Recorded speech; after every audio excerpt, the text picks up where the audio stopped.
Hey everybody, this is Brad from Johnson Small Engines, better known as the one-hand mechanic. If I can do it, you can too. Today we are working on a Craftsman 9 horsepower, 28-inch path. This is a Tecumseh engine and it's not running correct, and I'm going to try to show you guys how to diagnose and repair this. Okay, so this engine here, when you start it up, it actually goes from slow to fast, and you have stop on the throttle. And this right here controls it. So when you put it up to fast, it's going to run on fast. When you bring down to slow, it just slow itself down. And when you hit stop, it'll stop. This one right here, for some reason, the throttle, it's just always on high speed. Now that is not correct, and we're gonna fix that today. So let me go ahead and get this started, and I'm gonna show you what it does. Okay, so I'm gonna go ahead and fire this up. Choke on, I'm gonna run at about half speed. Well, it's supposed to be half speed. Gonna give it 1 prime, 2 primes, gonna give it a pull. Take choke off.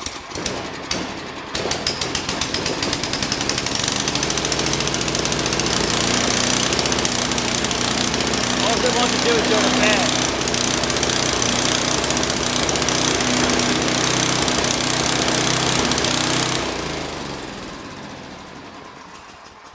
That actually started revving really high, and that's not good. As you can see, I was moving the throttle up and down, and it was not doing anything. So, and it was going crazy with the speed. It kept getting faster and faster and faster. So let me get this up on the bench, and I want to start taking it apart, and I will show you the tools that we need, but at the end of this. So let's get right into this thing. I'm going to get it up on the bench. I'll be right back. Okay, so I have it up on the bench so you guys can see what I'm doing. And the first thing we're going to do is we're going to take this choke knob off, which basically should just slide right off. And you just have to remember which way it's going. You do have this little teeny top part right here where you can tell that it's going to be going on the top. And when you put it back together, just make sure you remember that. And they usually just pop off pretty easily. Okay, so we have to take, this is a 5/16 head on it, so we're gonna need a 5/16 socket. Gonna go ahead and just use a nut driver. And since I just ran this, be very careful. The muffler is very hot. If you do tend to get right to this after you ran it and you figured out it was not running properly. Got this one here.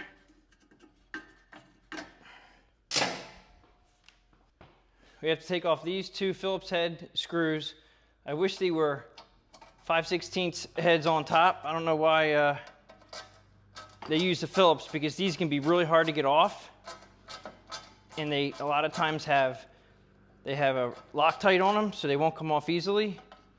And they're designed so they won't vibrate out, but you can strip them really easily. I use an impact Phillips head, or I think it's a number 3 Phillips head that you can use to get them off. I try to do these manually because they will strip out if you use an electric gun, and if you strip out, you're gonna have to find new ones. Okay, we have one back over here.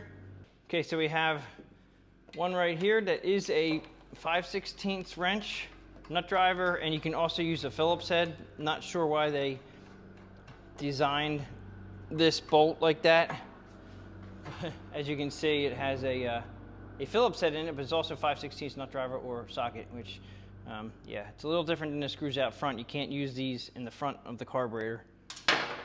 Okay, so at this point this should be loose, and you do have to get it out from the choke rod right there. Slide it down out of the way. You're going to have a wire connected. This is your ground wire to your switch right here. Okay, if you don't have one of these in, if you don't have a key, this is a key they call it. If you don't have this plugged in, your machine will not run. But we have to disconnect it. They have it wrapped around the primer line right here, which is fine. And we're going to disconnect it from down here. So I'm just going to use my little clip remover tool, pop that down like so. You have to be careful. If it's rusty, use some penetrating oil, and then you unravel it from behind the primer line right there, and then you can take this up out of the way. Now, what the problem with this carburetor is, okay, so right here we have, this is the choke rod for the carburetor, and then we have, this is actually the throttle linkage in the throttle plate. Now it just got unstuck. This was stuck. This right here is your throttle, and that was just stuck. I just tapped it and it unstuck itself. Now that allows you over here, that is connected to this right here, and that is part of your throttle. So when you move the throttle up and down, you see how this right here, that's your throttle plate inside your carburetor. You see how all that works right there? This was stuck. I guarantee if I run it right now, it will actually idle down. Let's go ahead and try that. Okay, I'm gonna put the choke on, give it a pump.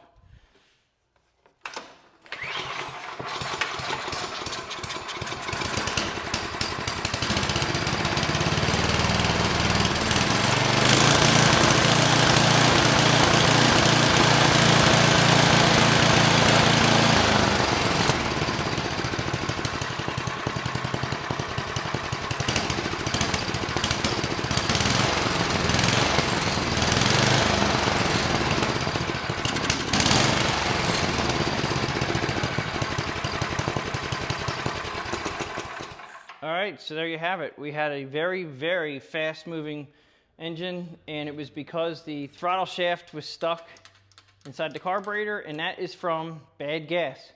So this actually isn't running too bad. This is a non-adjustable carburetor, and they tend to pop and miss like that until they get warmed up.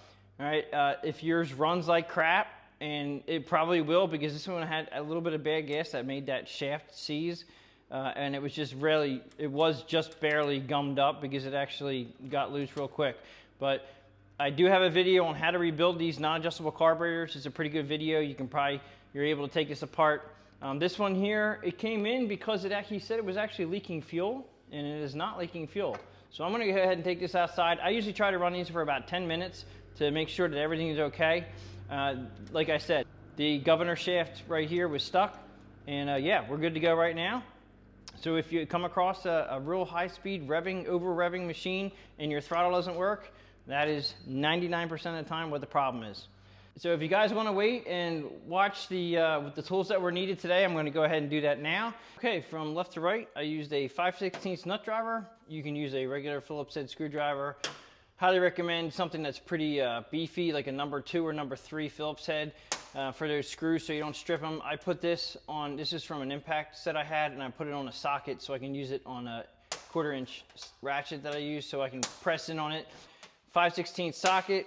I love my fastener removal tool. I'll put that in the link in the description below if you guys want to purchase it. And I just want to mention to you guys, the problem that we had with this snow thrower was the throttle shaft stuck because of goo from gasoline going bad inside the carburetor.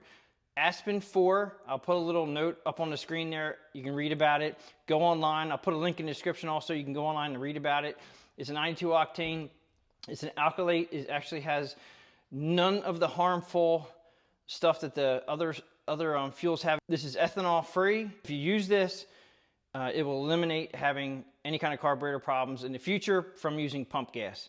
And that's pretty much it. If you guys like this video, please give it a thumbs up. Please subscribe, share my channel with your friends, and I'll catch you guys on the next one.